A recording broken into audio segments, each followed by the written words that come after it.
ಆವರೋಗವು ಎನಗೆ ಪೇಳೋಧನ್ವಂತ್ರಿ ಸಾವಕಾಶದಿಯನ್ನ ಕೈ ಪಿಡಿದು ಸಲಹು. ಯಾವ ರೋಗವು ಎನಗೆ ದೇವಧನ್ವಂತ್ರಿ ಸಾವಧಾನದಿಯನ್ನ ಕೈ ಪಿಡಿದು ಸಲಹು. ಹರಿಮೂರ್ತಿ ಕಾಣಿಸದು ಎನ್ನ ಕಣ್ಗಳಿಗೆ, ಹರಿಕೀರ್ತಿ ಕೇಳಿಸದು ಎನ್ನ ಕಿವಿಗಳಿಗೆ. ಹರಿಮೂರ್ತಿ ಕಾಣಿಸದು ಎನ್ನ ಕಣ್ಗಳಿಗೆ, ಹರಿಕೀರ್ತಿ ಕೇಳಿಸದು ಎನ್ನ ಕಿವಿಗಳಿಗೆ. ಹರಿಮಂತ್ರ ಸ್ತೋತ್ರ ಬಾರದು ನಾಲಿಗೆಗೆ, ಹರಿಮಂತ್ರ ಸ್ತೋತ್ರ ಬಾರದು ನಾಲಿಗೆಗೆ. ಹರಿಪ್ರಸಾದವು ಎನಗೆ ಸರಿಯಾಗದಯ್ಯ. ಯಾವ ರೋಗವು ಎನಗೆ ಪೇಳೋಧನ್ವಂತ್ರಿ ಸಾವಧಾನದಿ ಎನ್ನ ಕೈ ಪಿಡಿದು ಸಲಹು. ಹರಿಪಾದ ಸೇವೆಗೆ ಹಸ್ತಗಳು ಚಲಿಸವು, ಹರಿಗುರುಗಳಂಘ್ರಿಗೆ ಶಿರಬಾಗದು. ಹರಿಯ ನಿರ್ಮಾಲ್ಯವಾಘ್ರಾಣಿಸದು ನಾಸಿಕವು, ಹರಿಯಾಜ್ಞೆಗೆಂದು ಕಾಲೇಳದಯ್ಯ. ಆವರೋಗವು ಎನಗೆ ಪೇಳೋ ಧನ್ವಂತ್ರಿ ಸಾವಧಾನದಿಯನ್ನ ಕೈ ಪಿಡಿದು ಸಲಹು. ಅನಾಥ ಬಂಧು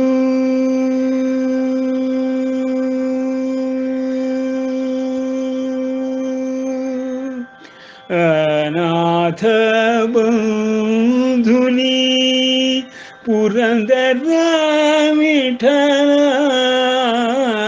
ಅನಾಥ ಬಂಧುನಿ ಪುರಂದರ ವಿಠಲ. ಎನ್ನ ಭಾಗದ ವೈದ್ಯ ನೀನಾದೆಯೋ. ಅನಾಥ ಬಂಧುನಿ ಪುರಂದರ ವಿಠಲ. ಎನ್ನ ಭಾಗದ ವೈದ್ಯ ನೀನಾದೆಯೋ. ಅನಾದಿ ಕಾಲದ ಭವರೋಗ ಬಿಡಿಸಯ್ಯ. ಅನಾದಿ ಕಾಲದ ಭವರೋಗ ಬಿಡಿಸಯ್ಯ. ನಾನೆಂದು ಮರೆಯೇ ನಿನ್ನಿ ಉಪಕಾರವ. ನಾನೆಂದು ಮರೆಯೇ ನೀ ಮಾಡಿದುಪಕಾರ. ಯಾವ ರೋಗವು ಎನಗೆ ಪೇಳೋ ಧನ್ವಂತ್ರಿ ಸಾವಧಾನದಿ ಎನ್ನ ಕೈಪಿಡಿದು ಸಲಹೋ.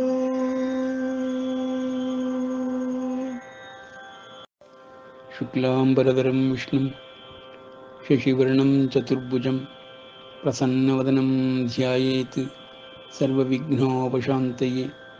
ಅಗಜಾನನ ಪದ್ಮಾರ್ಕಂ ಗಜಾನನಮಹರ್ನಿಶಂ ಅನೇಕದಂತಂ ಭಕ್ತಾನಾಂ ಏಕದಂತಮುಪಾಸ್ಮಹೇ. ಅಂಬ ತ್ವಾಮನುಸಂದಧಾಮಿ ಭಗವದ್ಗೀತೆ ಭವದ್ವೇಷಿಣೀಂ.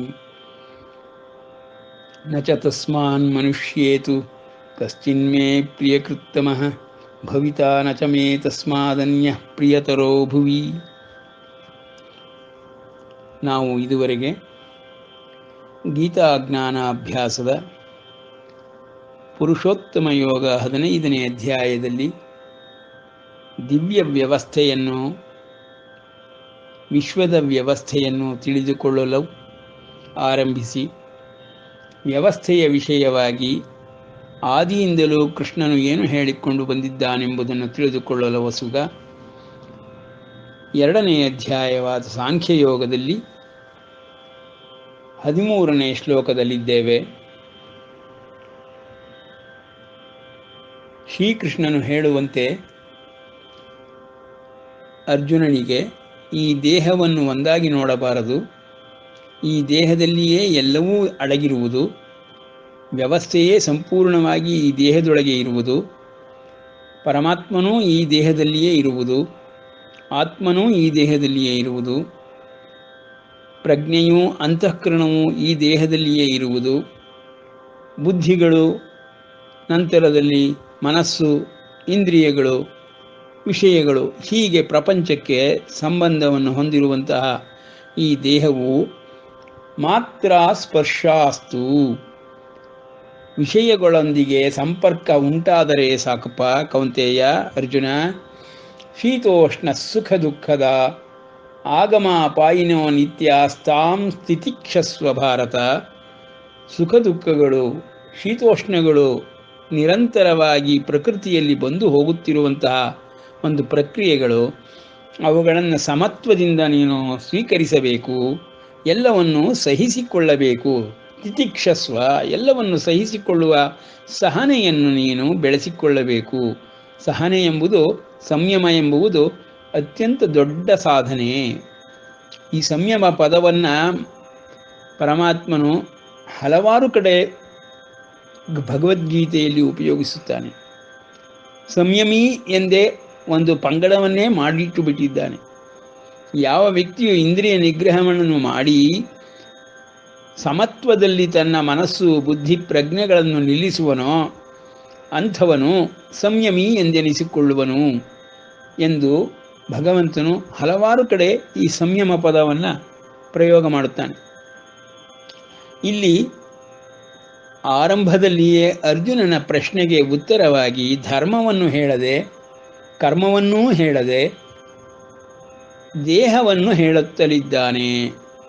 ಪ್ರತಿ ದೇಹವನ್ನು ನೋಡಿ ನೀನು ಯಾವ ಮಾತುಗಳನ್ನಾಡಿದ್ದೀಯೋ ಆ ಮಾತುಗಳಿಗೆ ಈ ದೇಹಿಗಳು ಯಾರು ಯೋಗ್ಯರಲ್ಲ, ಅವರ ಬಗ್ಗೆ ಶೋಕಿಸುವುದಕ್ಕೂ ಯೋಗ್ಯರಲ್ಲ.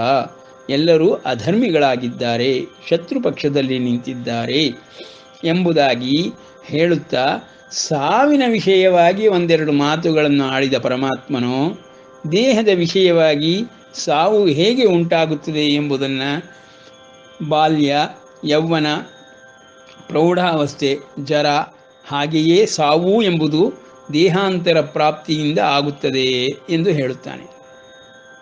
ಇಲ್ಲಿ ದೇಹಿನೋಸ್ಮಿನ್ ಯಥಾ ದೇಹೇ ಕೌಮಾರಂ ಯೌವನಂ ಜರ ತಥಾ ದೇಹಾಂತರ ಪ್ರಾಪ್ತಿ ಧೀರಸ್ತತ್ರ ನ ಮುಹ್ಯತಿ. ನೋಡಿ, ನಮ್ಮ ಸನಾತನ ಧರ್ಮದ ಸಿದ್ಧಾಂತಗಳು ಎಷ್ಟೇ ಇರಲಿ, ಎಲ್ಲವೂ ಹುಟ್ಟು, ಸಾವು, ಮತ್ತೆ ನಂತರದ ಸಾವಿನ ನಂತರದ ಗತಿ, ಆ ನಂತರದಲ್ಲಿ ಮತ್ತೆ ಹುಟ್ಟು, ಈ ರೀತಿ ಎಲ್ಲವೂ ಹಾಸುಹೊಕ್ಕಾಗಿ ಹೆಣೆಯಲ್ಪಟ್ಟಿದೆ. ಆದ ಕಾರಣದಿಂದಲೇ ಪರಮಾತ್ಮನು ದೇಹವನ್ನು ಪರಿಚಯಿಸಿದ ಒಡನೆಯೇ, ಸಾವನ್ನು ಹೇಳಿದ ಒಡನೆಯೇ ದೇಹಾಂತರ ಪ್ರಾಪ್ತಿ ವಿಷಯದಲ್ಲಿ ಮಾತನಾಡುತ್ತಿದ್ದಾನೆ. ದೇಹಾಂತರ ಪ್ರಾಪ್ತಿ ಎಂಬುದು ಹಲವಾರು ಉದಾಹರಣೆಗಳಿಂದ ನಾವು ತಿಳಿದುಕೊಳ್ಳಬಹುದು. ಎಲ್ಲರ ಜೀವನದಲ್ಲಿಯೂ ಈ ಸಾವು ಎಂಬುದು ಅನುಭವ ವೇದ್ಯವಾಗಿದೆ. ಬೇರೆಯವರ ಸಾವಿನಿಂದ ನಾವು ಸಾಕಷ್ಟು ತಿಳಿದುಕೊಳ್ಳಬಹುದೇ ಹೊರತು ನಮ್ಮ ಸಾವಿನಿಂದ ನಾವು ಸಾಕಷ್ಟು ತಿಳಿದುಕೊಂಡರೂ ಹೇಳಲು ಅವಕಾಶವೇ ಇರುವುದಿಲ್ಲ. ಆ ಕಾರಣದಿಂದ ಬೇರೆಯವರ ಸಾವನ್ನೇ ನಾವು ನೋಡುವುದರ ಮೂಲಕವಾಗಿ ಇತರರ ಅನುಭವಗಳಿಂದ ಸಾವು ಎಂಬುದನ್ನು ಸರಿಯಾಗಿ ತಿಳಿದುಕೊಳ್ಳಬೇಕು. ಈ ದೇಹಾಂತರ ಪ್ರಾಪ್ತಿ ಎಂದು ಭಗವಂತನು ಹೇಳುವುದರ ಮೂಲಕವಾಗಿ ಸಾವನ್ನು ಅತ್ಯಂತ ಕಡಿಮೆ ದೃಷ್ಟಿಯಿಂದ ನೋಡುತ್ತಿದ್ದಾನೆ. ಸಾವಿಗಾಗಿ ಪಂಡಿತರು ಶೋಕಿಸುವುದಿಲ್ಲ. ಇದು ನಿರಂತರವಾಗಿ ಆಗುತ್ತಿರುವಂತಹ ಒಂದು ಪ್ರಕ್ರಿಯೆ. ಆ ಸಾವಿನಲ್ಲಿ ಅಳುವಂಥದ್ದಾಗಲಿ, ಶೋಕಿಸುವಂಥದ್ದಾಗಲಿ, ಕಳೆದುಕೊಳ್ಳುವಂಥದ್ದಾಗಲಿ ಯಾವುದೂ ಇಲ್ಲ. ಮತ್ತೆ ಮತ್ತೆ ಜನ್ಮಗಳು ಬರುತ್ತಲೇ ಇರುತ್ತವೆ, ಬೇರೆ ಬೇರೆ ದೇಹಗಳು ಬರುತ್ತಲೇ ಇರುತ್ತವೆ. ಹೀಗಾಗಿ ಪ್ರತಿ ಜೀವನಿಗೂ ದೇಹಾಂತರವಾಗುವುದು ಅನಾದಿಯಿಂದಲೂ ನಡೆದುಕೊಂಡು ಬಂದಿರುವಂತಹ ಒಂದು ಸಿದ್ಧಾಂತ. ಈ ಸನಾತನ ಧರ್ಮದ ಸಿದ್ಧಾಂತದಲ್ಲಿ ಹುಟ್ಟು ಸಾವುಗಳೆಂಬುದೇ ಪ್ರಮುಖವಾದ ಅಂಶಗಳು. ನಾವು ನೋಡಿ, ಈ ದೇಹಾಂತರ ಪ್ರಾಪ್ತಿಯನ್ನು ಹಲವಾರು ಪುರಾಣದ ಕಥೆಗಳಲ್ಲಿಯೂ ಈಗಿನ ಕಾಲದಲ್ಲಿಯೂ ಪ್ರತಿನಿತ್ಯದಲ್ಲಿಯೂ ಸಾವಿನ ವಿಷಯದಲ್ಲಿ ನೋಡುತ್ತಿರುತ್ತೇವೆ. ಆದರೆ ನಮಗೆ ಯಾವುದೂ ಜ್ಞಾಪಕವಿರುವುದಿಲ್ಲ ಮತ್ತು ತಿಳಿಯುವುದಿಲ್ಲ. ಆದ್ದರಿಂದ ಗೋಚರವಾಗಿ ನಡೆಯುತ್ತಿರುವುದೆಲ್ಲವೂ ಸುಳ್ಳು ಎಂಬುದು ಹಾಗೆ ಹೇಳುವುದಕ್ಕಾಗುವುದಿಲ್ಲ. ನೋಡಿ, ಸಾವಿನಲ್ಲಿ ದೇಹಾಂತರ ಪ್ರಾಪ್ತಿಯಾಗುತ್ತೆ ಎಂಬುದಕ್ಕೆ ಎರಡು ರೀತಿಯ ಸಾಧಕರುಗಳಿದ್ದಾರೆ ನಮಗೆ. ಒಂದು ಸ್ವಶಕ್ತಿಯಿಂದ ಸ್ವಸಾಮರ್ಥ್ಯದಿಂದ ತನ್ನ ದೇಹವನ್ನು ಬಿಟ್ಟು ಹೋಗುವಂತಹ ಯೋಗ ಸಿದ್ಧಿಯನ್ನು ಪಡೆದಂತಹ ಮಹಾಮಹಿಮರು. ಇನ್ನೊಂದು ಸಾಮಾನ್ಯ ಜನರು, ಸಾಮಾನ್ಯ ಜೀವಿಗಳು, ಯಮಧರ್ಮಾದಿ ಯಮಭಟರಾದಿ ಬೇರೆ ಶಕ್ತಿಗಳಿಂದ ಈ ದೇಹದಿಂದ ಬೇರ್ಪಡಲ್ಪಟ್ಟು ಪ್ರೇತ ಶರೀರಗಳನ್ನು ಪಡೆದುಕೊಂಡು ಗತಿಯನ್ನು ಪಡೆಯುತ್ತಾರೆ. ಕೆಲವರಿಗೆ ಸದ್ಗತಿ ಉಂಟಾಗುತ್ತದೆ, ಕೆಲವರಿಗೆ ದುರ್ಗತಿ ಉಂಟಾಗುತ್ತದೆ, ಇನ್ನು ಕೆಲವರಿಗೆ ದೇಹಾಂತರ ಪ್ರಾಪ್ತಿಯಾಗುತ್ತದೆ. ಹೀಗೆ ಸಕಲ ವಿಷಯಗಳನ್ನು ದೇಹಾಂತರ ಪ್ರಾಪ್ತಿಯ ವಿಷಯದಲ್ಲಿ ತಿಳಿದುಕೊಂಡರೆ ಆಗಷ್ಟೇ ನಮಗೆ ಸಾವಿನ ಬಗ್ಗೆ ಸರಿಯಾದ ಒಂದು ಪರಿಚಯವಾಗುತ್ತದೆ. ನೋಡಿ, ಆದಿಶಂಕರರು ಪರಕಾಯ ಪ್ರವೇಶವನ್ನು ಮಾಡಿ ಈ ದೇಹವನ್ನು ಬಿಟ್ಟು ಇನ್ನೊಂದು ದೇಹಕ್ಕೆ ಜೀವಂತವಾಗಿರುವಾಗಲೇ ತಾವು ಸೇರಿಕೊಂಡು ಆ ಒಂದು ದೇಹದ ಪ್ರಕ್ರಿಯೆಗಳನ್ನು ಸಂಪೂರ್ಣವಾಗಿ ಅರ್ಥ ಮಾಡಿಕೊಂಡು ಮತ್ತೆ ಹಿಂತಿರುಗಿ ತಮ್ಮ ಯತಿಯ ಸನ್ಯಾಸಾಶ್ರಮದ ದೇಹಕ್ಕೆ ಸೇರಿಕೊಂಡು ವಾದವನ್ನು ಮಂಡಿಸುವರೆಂದು ನಾವು ಕೇಳಿದ್ದೇವೆ. ಇದು ಒಂದು ರೀತಿಯ ಪರಕಾಯ ಪ್ರವೇಶ. ಇನ್ನು ನಮ್ಮ ಗುರುರಾಯರು ವೃಂದಾವನ ಪ್ರವೇಶವನ್ನು ಮಾಡಿದಾಗ ಸ್ವಸಾಮರ್ಥ್ಯದಿಂದಲೇ ಸ್ವಶಕ್ತಿಯಿಂದಲೇ ತಮ್ಮ ದೇಹವನ್ನು ತ್ಯಾಗ ಮಾಡಿದರು. ಇದು ಪುರಾಣಗಳಲ್ಲಿಯೂ ಸಹಿತ ದೇವತಾದಿಗಳು ಮನುಜರ ಮೇಲೆ ಬಂದು ಹೋಗುವುದು, ಪ್ರಾಣಿಗಳ ರೂಪದಲ್ಲಿ ಬರುವುದು, ಇವುಗಳೆಲ್ಲವೂ ಜಗಜ್ಜನಿತವಾಗಿರುವಂತಹ ಹಲವಾರು ಕಥೆಗಳಿಂದಲೇ ತಿಳಿದು ಬರುತ್ತದೆ. ಮತ್ತು ಕುಂತಿಗೆ ಮಂತ್ರೋಪದೇಶವನ್ನು ದೂರ್ವಾಸರು ಕೊಟ್ಟ ಮೇಲೆ 6 ಸಂತಾನಗಳನ್ನು ದೇವತಾದಿಗಳಿಂದ ಪಡೆಯುವಂತಹ ಕುಂತಿಯು ದೇವತಾದಿಗಳು ಬಂದು ಸಂತಾನವನ್ನು ಕೊಡುವರೆಂಬುದಾಗಿಯೂ ಅವರು ಕುಂತಿಯ ದೇಹದ ಮೇಲೆ ತಮ್ಮ ಪ್ರಭಾವವನ್ನು ಬೀರುವುದರ ಮೂಲಕವಾಗಿ ಸಂತತಿಯನ್ನು ಕೊಡುವರೆಂಬುದಾಗಿಯೂ ಕಥೆಗಳನ್ನು ಓದಿದ್ದೇವೆ. ಮಹಾಭಾರತದ ಆಧಾರವಿರುವುದೇ ಪಾಂಡವಾದಿಗಳಿಂದ. ಶಿವನು ಶನೀಶ್ವರನಂತಹ ನವಗ್ರಹ ದೇವತೆಯಿಂದ ತಪ್ಪಿಸಿಕೊಳ್ಳಲೋಸುಗ ಪ್ರಾಣಿಯ ಶರೀರವನ್ನು ಪ್ರವೇಶ ಮಾಡುವನೆಂಬುದನ್ನು ನಾವು ಓದಿ ಕೇಳಿದ್ದೇವೆ. ನಂತರದಲ್ಲಿ ಈಗಿನ ಕಾಲದಲ್ಲಿಯೂ ಪ್ರೇತಾದಿಗಳು ದೆವ್ವ ಭೂತ ಎಂಬುದಾಗಿ ಯಾರು ಹೇಳ್ತಾರೋ ಆ ರೀತಿ ಹಲವರ ಮೈ ಮೇಲೆ ಬರುವುದು ಬಂದಿರುವುದು ಕಾಣಸಿಗುತ್ತದೆ.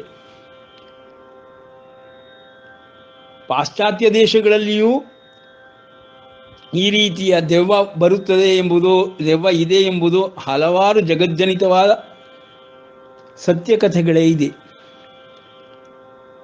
ಮತ್ತು ದಿನನಿತ್ಯದಲ್ಲಿ ಕಾಮದೇವನು ಎಲ್ಲ ಪ್ರಾಣಿಗಳ ಮೈಮೇಲೆಯೂ ಬಂದು ಹೋಗುತ್ತಿರುವುದನ್ನು ನಾವು ಕಾಣುತ್ತಲೇ ಇದ್ದೇವೆ.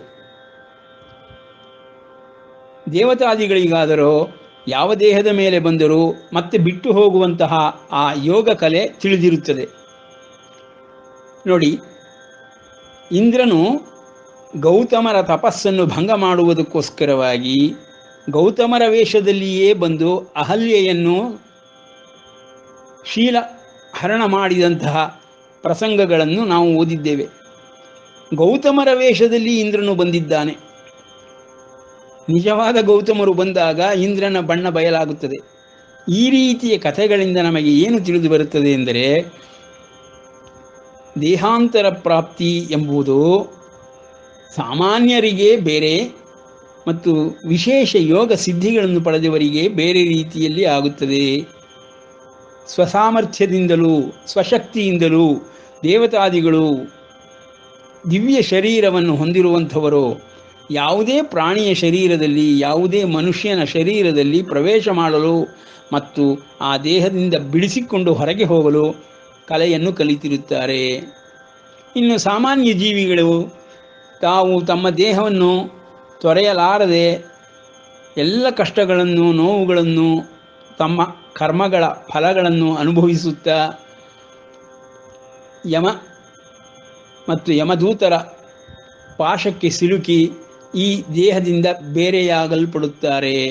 ಇದು ನಾವು ದಿನನಿತ್ಯ ಕಾಣುತ್ತಿರುವಂತಹ ಸಾವು. ಹೀಗೆ ಸಾವಿನ ವಿಷಯದಲ್ಲಿ ಸಾಕಷ್ಟು ಸ್ವಶಕ್ತಿಯಿಂದ ಉಂಟಾಗುವುದಾಗಲಿ ಬೇರೆ ಶಕ್ತಿಯಿಂದ ಉಂಟಾಗುವುದಾಗಲಿ ನಾವು ಕೇಳಿದ್ದೇವೆ, ನೋಡಿದ್ದೇವೆ. ಈಗಲೂ ನಮ್ಮ ಅನುಭವಕ್ಕೆ ಬರುತ್ತಲೇ ಇರುತ್ತದೆ. ಅಜಾಮಿಳ ಚರಿತ್ರೆಯಾಗಲಿ, ಜೀಸಸ್ ಕ್ರೈಸ್ತರವರ ರಿಸರೆಕ್ಷನ್ ಆಗಲಿ, ಇವೆಲ್ಲವೂ ನಮಗೆ ತಿಳಿದಿರುವಂತಹ ಪೌರಾಣಿಕ ಕಥೆಗಳಿಂದಲೇ, ಚಾರಿತ್ರಿಕ ಕಥೆಗಳಿಂದಲೇ ತಿಳಿದು ಬರುತ್ತದೆ. ಈ ರೀತಿ ನೀವು ದೇಹಾಂತರ ಪ್ರಾಪ್ತಿಯನ್ನು ನಾವು ಸರಿಯಾಗಿ ತಿಳಿದುಕೊಂಡು ಸಾವು ಎಂಬುದನ್ನು ಅರ್ಥೈಸಬೇಕಾಗುತ್ತದೆ. ಅದನ್ನೇ ಪರಮಾತ್ಮನು ಇಲ್ಲಿ ದೇಹಾಂತರ ಪ್ರಾಪ್ತಿ ಧೀರ ತತ್ರ ನ ಮುಹ್ಯತಿ. ಧೀರನಾದವನು, ಪಂಡಿತನಾದವನು, ಜ್ಞಾನಿಯಾದವನು ಸಾವಿನ ವಿಷಯದಲ್ಲಿ ಕಿಂಚಿತ್ತೂ ಶೋಕಿಸುವುದಿಲ್ಲ. ಅರ್ಜುನ, ಎಲ್ಲರಿಗೂ ದೇಹಾಂತರವನ್ನು ಎಂಬುದು ಆಗಿಯೇ ಆಗುತ್ತದೆ. ಹುಟ್ಟಿದವನು ಸಾಯಲೇಬೇಕು, ಸತ್ತವನು ಮತ್ತೆ ಹುಟ್ಟಲೇಬೇಕು. ಇದು ಚಕ್ರ, ವಿಧಿಯ ಚಕ್ರ. ಈ ಚಕ್ರದೊಳಗೆ ಎಲ್ಲರೂ ನಿರಂತರ ಪಯಣಿಸುತ್ತಲೇ ಇರುತ್ತಾರೆ ಎಂಬುದಾಗಿ ಕೃಷ್ಣನು ತಥಾ ದೇಹಾಂತರ ಪ್ರಾಪ್ತಿ ಧೀರಸ್ತತ್ರ ನ ಮುಹ್ಯತಿ ಎಂದು ಹೇಳಿ ಸಾವಿನ ಬಗ್ಗೆ ಒಂದು ಚಿತ್ರಣವನ್ನು ಕೊಡುತ್ತಾನೆ. ದೇಹದ ಬಗ್ಗೆ ಚಿತ್ರಣವನ್ನು ಕೊಟ್ಟು ದೇಹದ ಸಾವಿನ ಬಗ್ಗೆ ಚಿತ್ರಣವನ್ನು ಕೊಟ್ಟ ನಂತರದಲ್ಲಿ ದೇಹದ ಒಳಗಿರುವ ದೇಹಿ ಎಂಬುವನನ್ನು ಪರಿಚಯಿಸುತ್ತಾನೆ. ಆ ದೇಹಿ ಎಂಬುವನಿಗೆ ಸಾವಿಲ್ಲ, ಅನಾದಿ ಕಾಲದಿಂದಲೂ ಇದ್ದಾನೆ, ಇಂದೂ ಇದ್ದಾನೆ, ನಾಳೆಯೂ ಇರುತ್ತಾನೆ, ಎಂದೆಂದಿಗೂ ಇರುತ್ತಾನೆ. ಇದು ನನಗೂ ನಿನಗೂ ಇಲ್ಲಿರುವ ಎಲ್ಲ ರಾಜಾದಿ ಸೈನಿಕರುಗಳೆಲ್ಲರಿಗೂ ಅನ್ವಯವಾಗುತ್ತದೆ. ಈ ಸಮನ್ವಯ ಭಾವದಿಂದ ನೋಡಿದಾಗ ಸಾವೆಂಬುದು ಶೋಕಕ್ಕೆ ಕಾರಣವೇ ಅಲ್ಲ ಎಂಬುದಾಗಿ ಕೃಷ್ಣನು ಸಾವಿನ ವಿಷಯದಲ್ಲಿ ಆರಂಭಿಸಿದ ಅರ್ಜುನನ ಪ್ರಶ್ನೆಗೆ ಉತ್ತರವನ್ನು, ದೇಹವನ್ನು, ದೇಹಾಂತರ ಪ್ರಾಪ್ತಿಯನ್ನು ಮತ್ತು ದೇಹಿಯ ವಿಷಯಗಳನ್ನು ಹೇಳುತ್ತಾನೆ. ಆ ದೇಹಿಯ ವಿಷಯದಲ್ಲಿ ಹೇಳುವಾಗ ಪುರುಷ ಎಂಬ ಪದವನ್ನು ಪ್ರಯೋಗ ಮಾಡುತ್ತಾನೆ. ಪುರುಷ ಎಂದರೆ ಸಾಮಾನ್ಯವಾಗಿ ಎಲ್ಲರೂ ತಿಳಿದುಕೊಳ್ಳುವಂತೆ ಗಂಡಸು ಎಂಬ ಅರ್ಥದಲ್ಲಿ ಅಲ್ಲ. ಅಧ್ಯಾತ್ಮದಲ್ಲಿ ಎಲ್ಲೆಲ್ಲಿ ಪುರುಷ ಪದ ಪ್ರಯೋಗವಾಗುತ್ತದೆಯೋ ಆ ಪುರುಷ ಪದಕ್ಕೆ ಪುಂ, ಪುತ್ರಿಯೂ ಆಗಬಹುದು, ಪುರುಷನೂ ಆಗಬಹುದು. ಪುಂ ಸ್ತ್ವ ಅನ್ನೋ ವಿಷಯಗಳನ್ನು ತಿಳಿದುಕೊಂಡಾಗ ನಾವು ಸರಿಯಾದ ರೀತಿಯಲ್ಲಿ ಪುರುಷ ಪದಕ್ಕೆ ಆತ್ಮನಿಗೆ ಅತ್ಯಂತ ನಿಕಟನಾಗಿರುವಂತಹ ವ್ಯಕ್ತಿಯನ್ನು ಪುರುಷ ಎಂದು ಹೇಳಬಹುದು. ಆತ್ಮ ಒಂದು ಕಡೆ, ಪರಮಾತ್ಮ ಒಂದು ಕಡೆಯಾದರೆ ಇನ್ನೊಂದು ಕಡೆಯಲ್ಲಿ ವಿಷಯ ಮತ್ತು ಪ್ರಪಂಚಗಳು ಇರುತ್ತದೆ. ಇಂದ್ರಿಯಗಳ ಮೂಲಕ ಸದಾಕಾಲ ವಿಷಯಗಳಲ್ಲಿರುವಂತಹ ಒಬ್ಬ ವ್ಯಕ್ತಿಗೆ ಪ್ರಕೃತಿಗೆ ಹತ್ತಿರವಾಗಿರುವಂಥವನಾದ್ದರಿಂದ ಅವನನ್ನು ಸ್ತ್ರೀ ಎಂಬ ರೀತಿಯಲ್ಲಿ ನೋಡಬೇಕು, ಆ ಭಾವದಲ್ಲಿ ನೋಡಬೇಕು. ಪುರುಷನೇ ಆಗಲಿ ಸ್ತ್ರೀಯೇ ಆಗಲಿ ಲಿಂಗಭೇದದಿಂದ ನೋಡುವುದಲ್ಲ. ಆಧ್ಯಾತ್ಮ ಭಾಷೆಯಲ್ಲಿ ಪುರುಷನೆಂದರೆ ಆತ್ಮ, ಬ್ರಹ್ಮ ಎಂಬ ಅರ್ಥದಲ್ಲಿಯೇ ಉಪಯೋಗಿಸಿಕೊಳ್ಳುವುದು.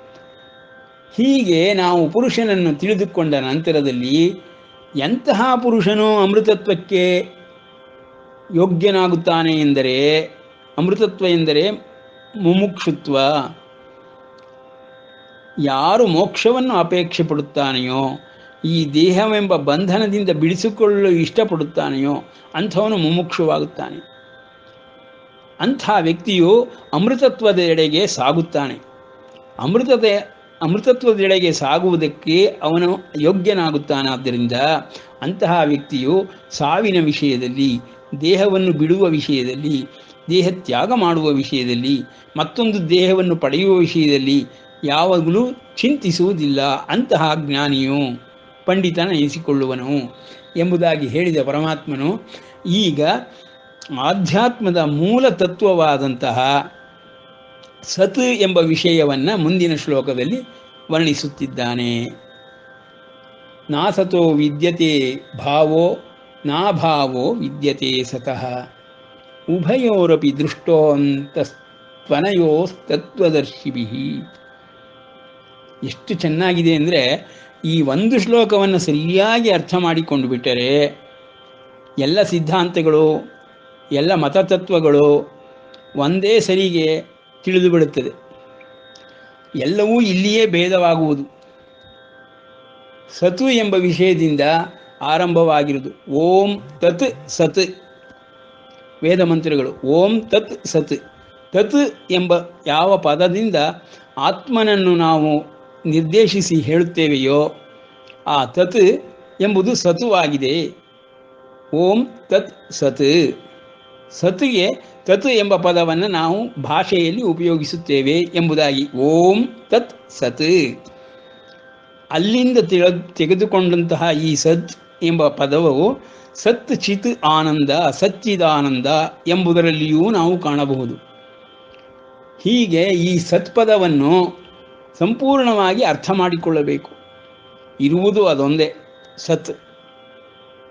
ಸತ್ ಇಲ್ಲದಿದ್ದರೆ ಅಸತ್. ಇನ್ನು ಭಾವವೆಂಬುದು ಸತುವಿಗೂ ಸಂಬಂಧವಿಲ್ಲ, ಅಸತಿಗೂ ಸಂಬಂಧವಿಲ್ಲ.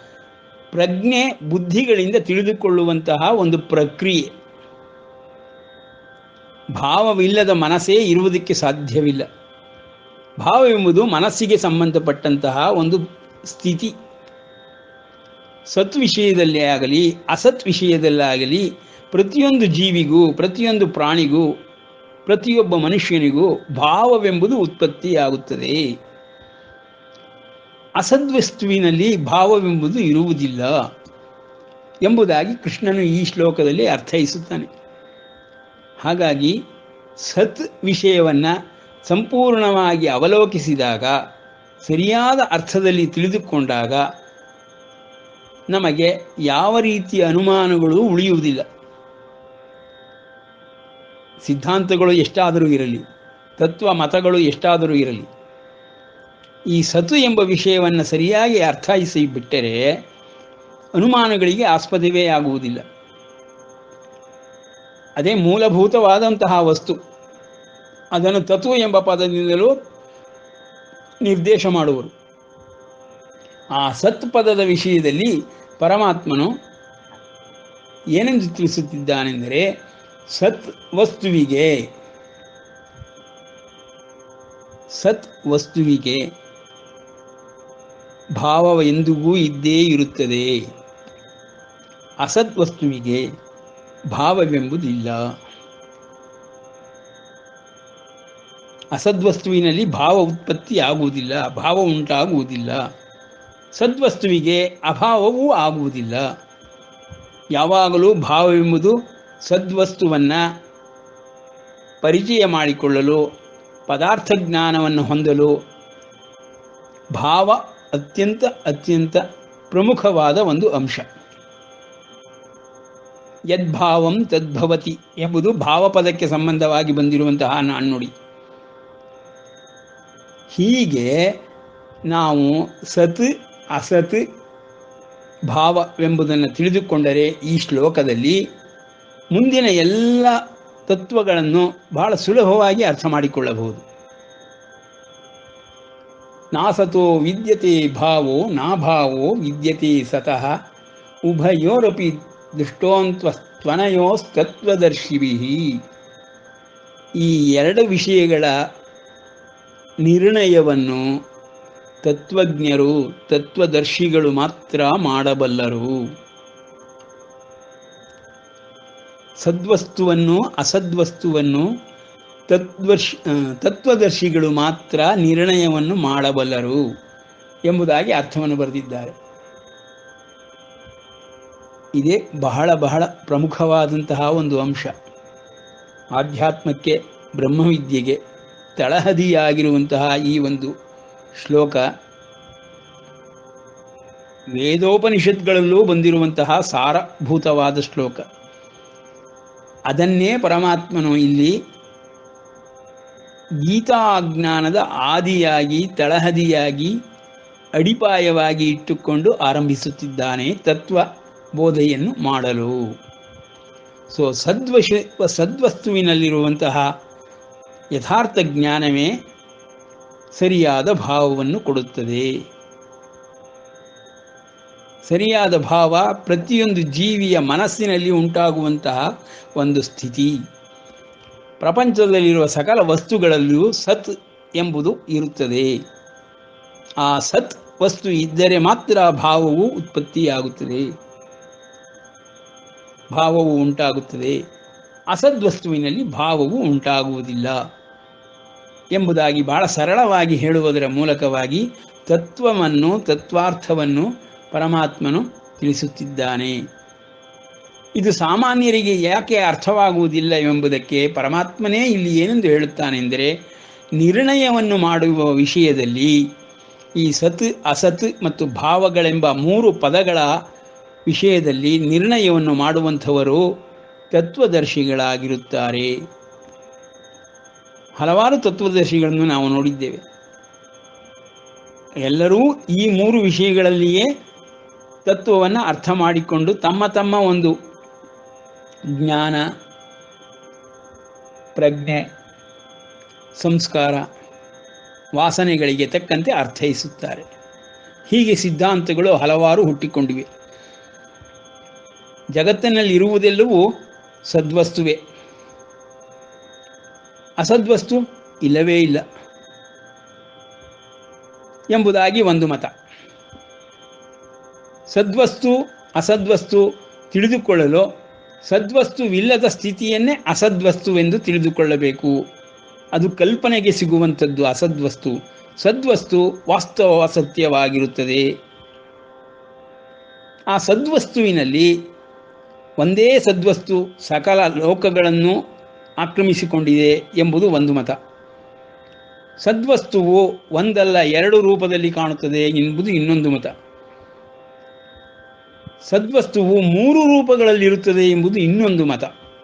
ಹೀಗೆ ಹಲವಾರು ಮತಭೇದಗಳು ಈ ಒಂದು ಸದ್ವಸ್ತುವಿನ ವಿಷಯದಲ್ಲಿ ಉಂಟಾಗಿ ಆಧ್ಯಾತ್ಮ ಜ್ಞಾನವನ್ನು ಸಾಮಾನ್ಯ ಮನುಷ್ಯನು ಪಡೆದುಕೊಳ್ಳಲೇ ಆಗದ ಒಂದು ಸ್ಥಿತಿ ನಿರ್ಮಾಣವಾಗಿ ಬಿಟ್ಟಿದೆ. ಇಲ್ಲಿ ನಾವು ಈ ಶ್ಲೋಕವನ್ನು ಆದಷ್ಟು ವಿಸ್ತಾರವಾಗಿ ನೋಡಿ ಯಾವ ರೀತಿಯಲ್ಲಿ ಕೃಷ್ಣನು ಈ ಪದಗಳನ್ನು ಪ್ರಯೋಗ ಮಾಡಿದ್ದಾನೆ ಎಂಬುದನ್ನು ಅರ್ಥ ಮಾಡಿಕೊಳ್ಳಲು ಪ್ರಯತ್ನ ಪಡೋಣ. ಇಂದು ಇಲ್ಲಿಗೆ ಶ್ರೀಕೃಷ್ಣಾರ್ಪಣಮಸ್ತು.